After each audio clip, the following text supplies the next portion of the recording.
On this path of spiritual illumination, there is a pitfall and a trap that can arise uh, as a last or close to last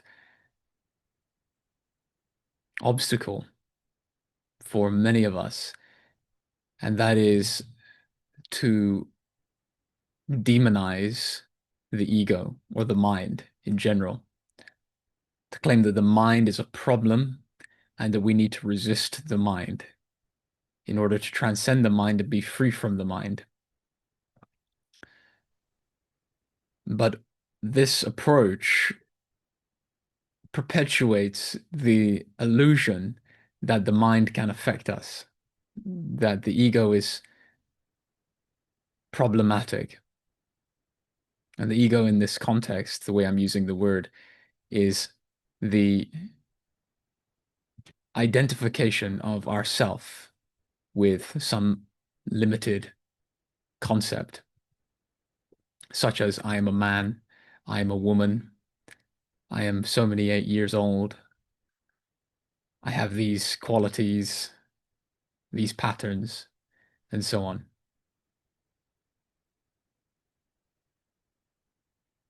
From the perspective of awareness, which is our true essential reality, it is not possible to resist anything. It is impossible to be affected by anything that appears. For everything that appears is made of awareness. So the ego and any activity of the mind is ultimately made of this presence of awareness that we are. There is no substantial distinction between the screen and the movie. There is no substantial distinction between the screen of awareness and the movie of the mind or the ego. So all that's required is to recognize this truth that the mind is an appearance like a movie within the screen of awareness that we are, and that we are never affected by that. We are never influenced by that, nor do we ever resist the movie of the mind. We are always at peace, always serene.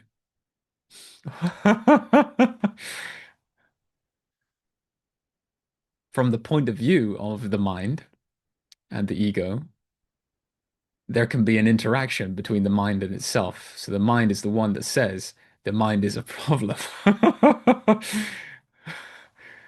And I, which is in this case a conceptual identity, do not like the activity of the mind and want to get rid of it or need to get rid of it in order to become enlightened. But this I is a conceptual framework. It is only from that perspective that psychological suffering takes place and the veiling of our true nature occurs. The veiling of the peace, tranquility, and serenity that are our ever-present nature. So don't try to eradicate the ego. That is, don't try to stop the mind identifying ourself with all kinds of objects or forms of experience. Don't try to stop the thought that says, I am a man, I am a woman.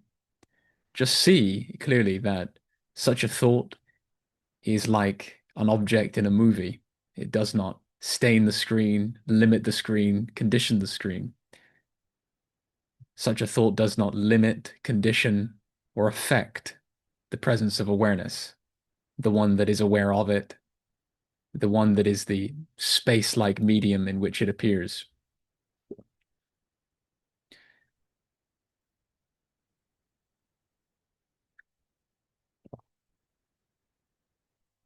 So let the mind do whatever it does and be completely free from that. Like a fly buzzing through space, the space is not affected. It could only be another creature or object within the space that moves and interacts with the fly and could have an opinion about the fly's behavior. From the perspective of the space does not have any opinions and does not resist the fly's movements. So see the mind buzzing around and be completely free from it.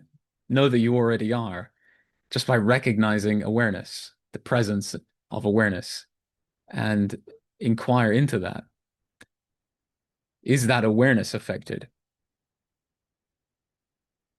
And don't listen to what thought says, because thought will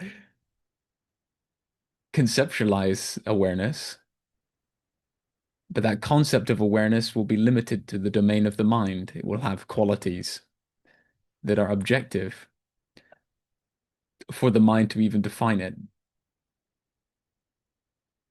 But the actual experience of awareness, what is that? Is that resisting the mind? Is it resisting identification? No, it's absolutely free, absolutely at peace, absolutely unlimited.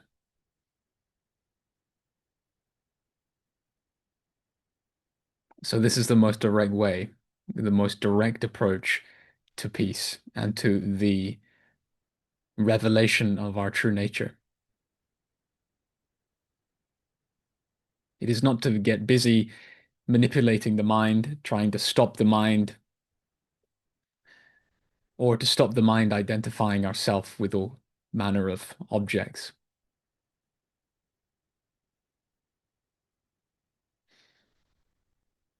Nor to try to manipulate the sensations or the feelings in the body. They too are like flies buzzing around in space. The space of awareness is never affected. It would only be a thought that claims there is a separate entity called I that is interacting with the sensations and can resist them or be influenced or affected by them. So this is why in the great freedom sharing of truth, that there is not an emphasis on changing the mind. There is an emphasis on just abiding as, resting as awareness, the absolute reality of our experience that ever presently is flawless, stainless, imperturbable.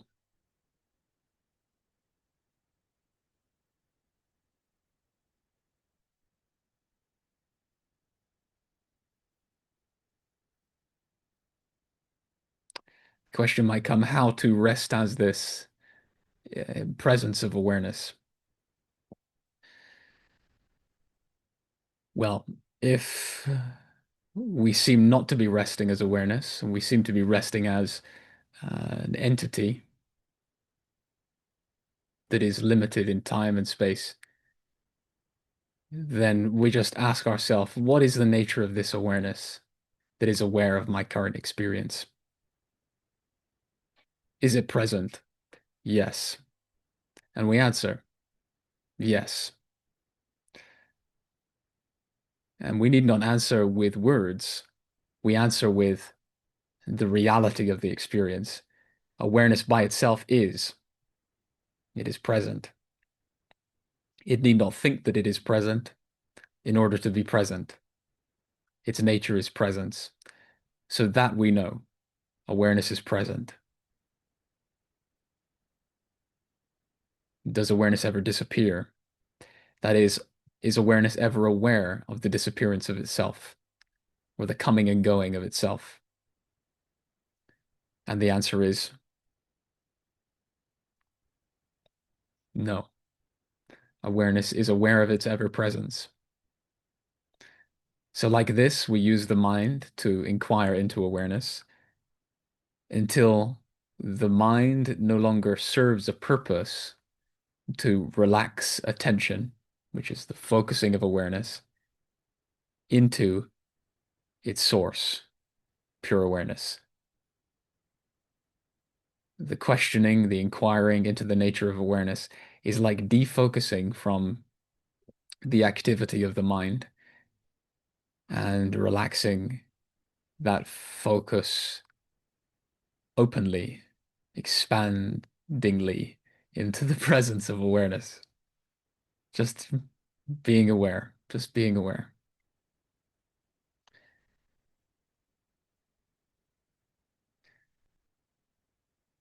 And being aware that this awareness is ever present and is already what it is.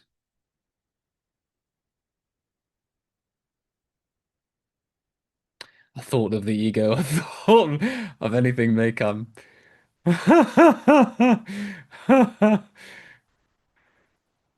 And we just emphasize the fact that awareness is ever present throughout that thought. The thought doesn't disrupt the presence of awareness. The thought that says, I am a person with these qualities, does not disrupt the ever presence of awareness. Awareness remains constant and never gets limited by that thought. It remains what it is throughout that thought, just as the screen remains what it is throughout the appearance and disappearance of the movie.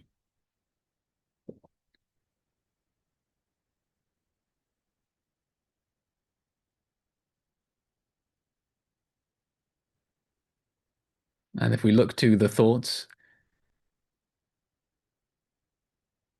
we see that they are made of this completely open, unfocused presence of awareness. That focusing, which is the movement of the mind, is made of this completely unfocused, open presence of awareness. So we need not push the thoughts away in order to be knowingly this open expanse of unfocused awareness. The focusing of the mind and the unfocusedness of awareness are simultaneously present. The unfocusedness is fundamental, and the focusing is an emergent phenomenon. Like the screen is completely open and unfocused, and the images within the screen seem to be focused to varying degrees. They are simultaneous. The screen is fundamental. The movie and the focusing are emergent phenomenon.